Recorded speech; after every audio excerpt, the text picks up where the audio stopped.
Warfare Training Center near Black Rapids, south of Delta, serves as training grounds for the military. Since the 1940s, the center has provided training in cold and mountain environments. Recently, they played host to international guests. News 13's Lacey Grossfold has more. Rucksack coming down! Over the 15-day course, students learn the basics of mountaineering, from rock climbing to how to use a pulley rescue system on a glacier. They learn to spot and avoid hazards like moulins and crevices. We're going to walk out to our base camp below the glacier. From there, we're going to go over just basic routines on how to rope up and all that. Students camp here on the talus, and then they spend 2 days on Volcanic Glacier. We were doing a 3-to-1 pulley system to pull somebody out of a crevasse. Just in case we have a down climber in a crevasse, we set up an anchor system to where you can pull them out safely. It's relevant for Stephen Gardozic. He works with Special Forces as a detachment commander. He says 4 out of his 5 recent deployments have been to mountainous regions. He's learned cheaper ways to utilize gear.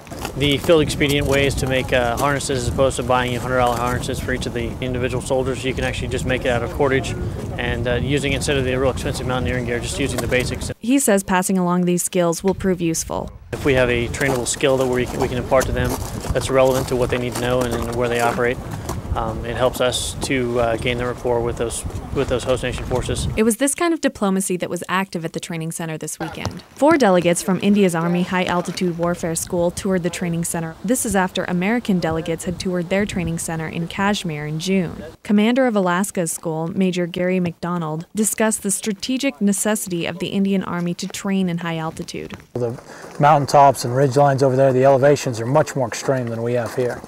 Their school is located at just above 9,000 feet elevation, and then everything that they do goes up from there. So some of the battlefields that they fought on have been up around 22,000 feet elevation. The Indian delegates, who call themselves the White Devils, compared and contrasted the schools. Staff Sergeant Adrian Crane was an American delegate. He called the Indians' course pretty intense, because what they do is, like, in the morning they do like a 13-kilometer run to their rock site, and this is like not on flat ground, but going uphill, downhill, uphill, and downhill.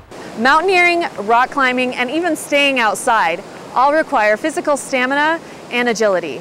Physical conditioning is one of the big takeaways for McDonald. When they prepare to go up into these high altitudes, they do an 11-week course, and every day is focused, the first part of the day is focused on physical conditioning. McDonald says much of what the two armies do is the same. It's always great to bring in subject matter experts in high altitude to us and learn from them and learn some of their techniques. When we get down to the basics of mountaineering, it's the same. We found Indians use much of the same techniques and much of the same equipment as we do. For News 13, I'm Lacey Grossfold.